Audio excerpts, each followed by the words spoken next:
Hey everybody, my name is Mike, and this is a Counter-Strike Source gameplay. I'm playing on DE_Dust2 using the AUG or the AUG. I don't really know how to properly say that, so I think that spelling it out makes it less likely that people are going to make fun of you for saying it wrong. So we're using the AUG here in this gameplay. And this is a request that's set up by someone by the name of 95 Angst Skater, and they requested this a long time ago. And this is just another gameplay that's been festering on my computer, taking up space. And I don't really play Counter-Strike that much right now, so I thought 9 minutes is good enough for a Counter-Strike gameplay, and I thought you would all enjoy it. And the commentary that comes along with it, I think, is just a lot of fun.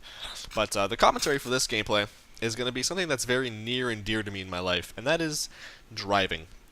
Now, before I begin, let me just say that I've only had my license to drive by myself since August of 2012, so I'm a fairly new driver. But in that short amount of time, I think I've picked up a few bad habits myself, but I have observed a lot of bad habits in other drivers, and these habits are horrible. Like I don't think any of my bad habits are just like life-altering, piss everybody off on the road. Like I don't think mine are like that bad. Mine are kind of like really, I don't know. I don't really know what my bad habits are, but I'm sure there's some. But I have a list here of a lot of things I hate when people drive. I'm gonna try to get to all of them, but mainly I'm gonna talk about the main ones because talk about them from most rage-worthy to the least. But so the first thing is something that just makes me want to kill you. It's just you could give me $1 million, I could have the greatest day of my life, all that, and it could go from that to me wanting to like follow you to your destination, wait for you to get out of your car, then chase you, break both of your legs, and then cut them off so there's never any chance you'll drive again. And then cut off one of your fingers for no reason, just one of your fingers, just so you feel pain. And then I just want to stab you in the eye and like shave like a inverted mohawk on your head. Like it just makes me want to do that to you. And what that is that makes you want to do that is taking a right-hand turn from the middle of the lane. Now, if you've never experienced this, good for you. I'm so happy for you. But if you have, you have to have at least had a little bit of rage. Like I don't know why people do this. Like it's a two-way street, and then they're taking a right-hand turn, so they decide they're going to stay right in the center of this lane, slow down to like a 5 kilometers per hour, like 5 kilometers per hour. I don't know what it is in miles for you Americans, but here in Canada it's kilometers. But they slow down to like 5 kilometers an hour, and they decide, I'm going to take this turn nice and slow. Like I'm going to pretend there's 10,000 pounds of black ice on the road, and I'm just going to go ahead and take this turn nice and slow. So everyone behind me can basically just come to a stop while I take this right-hand turn. And it's not like they can go around me because most of the time there's other drivers coming the other way, or there might be a hill, but it's just fun to take right-hand turns in the center of the lane, right? No, it's not. It's not. It's not fun at all, and it's really annoying because most of the time, at least where I live, there's a designated spot for right-hand turns, and it's not like it's like a lane that right-hand turns go to this lane. No, it's just like they add a little bit of extra ground for right-hand turns, or maybe just gravel. It's just not even paved. But there's usually a little spot, and if not, it's not that hard to just hug the curb. If you're taking a right-hand turn, ideally you go to the right-hand side of the road, so people can drive a little bit around you. Instead of not being able to drive around you at all, because it just bothers me so much when I'm going like 60 down the road, and up ahead of me is some guy slowing down, nice and slow. And if you heard that, that's my steam. I'm sorry, but it's just some guy ahead of me going nice and slow, slowing down. I'm going 6. I'm like, okay, take your turn. And he's still taking his turn. By the time I get to him, I'm going like 5 with him. I'm like, really? Really? Was that necessary? No, it wasn't. So when I take right-hand turns, I hug the crap out of the right-hand side. I hug the crap out of the curb, whatever it is, so people can go around me. It's very, very important to me in my life. So please don't ever do that. But speaking of turning, turn signals. I don't think, at least where I live, I don't think anybody knows how to use turn signals, and that's what they are. They are turn signals. They signal your intentions to turn or merge, whatever. But it just bothers me when people are just merging, mostly merging. They're just merging everywhere, left, right, and center, without using a turn signal.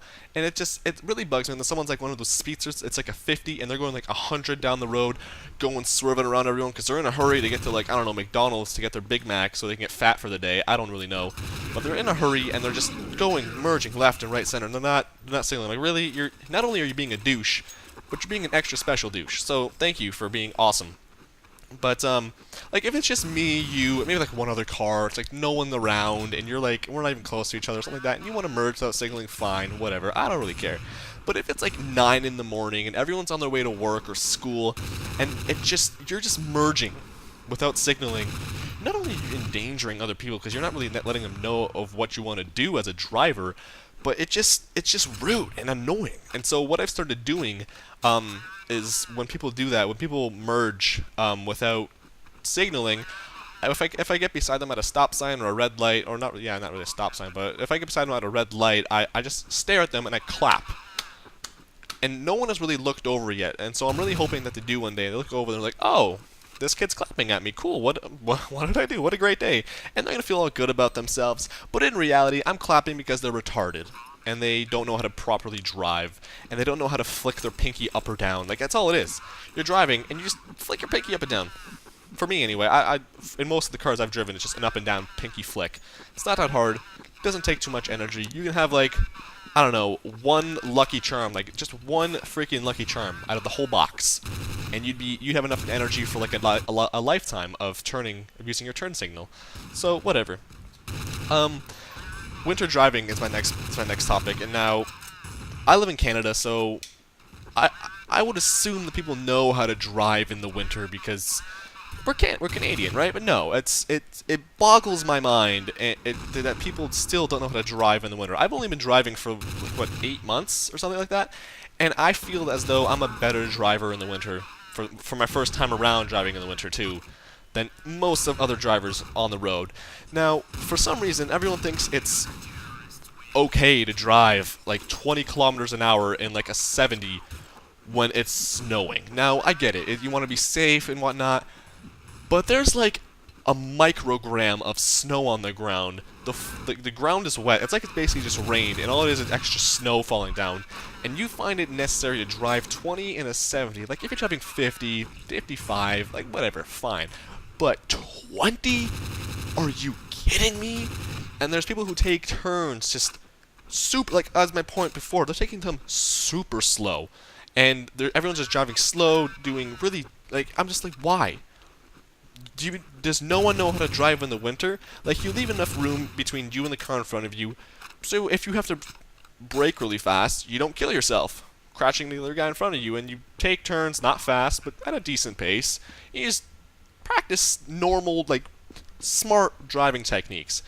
And people who drive like this, not only do I hate them, but I feel very unsafe driving around them, because them driving like this tells me that they are not comfortable driving in the winter, and quite frankly, as far as I'm concerned, they don't know how to drive in the winter. So if something was to happen, I feel like they would be one of those people who panics, lets go of their steering wheel, and just lets the car do whatever they want because they don't know what to do, and they think life will sort it out.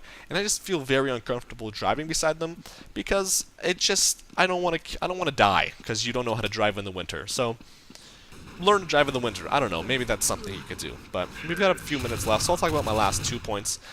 Old people, if I can talk about my last 2 points. But my next point is old people. Now, in Canada, apparently I've been informed that there is, every year when you get a certain age, you have to go in for a written evaluation, and then if you pass, you can still drive. Now, I don't get that. You don't read and write when you drive. You drive when you drive. And I think that once you reach a certain age, you should have to do a driver's test every year. I don't care if it's an inconvenience. You're an inconvenience on the road. If you're like 100 years old, you can barely see, and you're driving like super slow on the highway. Fun fact, fun story, my friend and I were driving on the highway a couple weeks ago, and we passed this man who must have been, I don't know, 80, 85 years old. His neck was basically cranked all the way up, so he looked like he was looking at his roof, so I'm guessing that's how he sees. His eyes were all squinty, and he had like a thing in his nose to help him breathe. We're like, why are you driving? And he was going like, it was a 100-kilometer-an-hour highway, and he's going like, I don't know, maybe 60, 65. I was ready to snap, but I don't have time for my last topic, but that's it for this video. Thank you very much for watching. Hopefully you enjoyed the gameplay and the commentary. My name is Mike, and this has been a commentary about driving. I love your faces. Have a great day. See you later.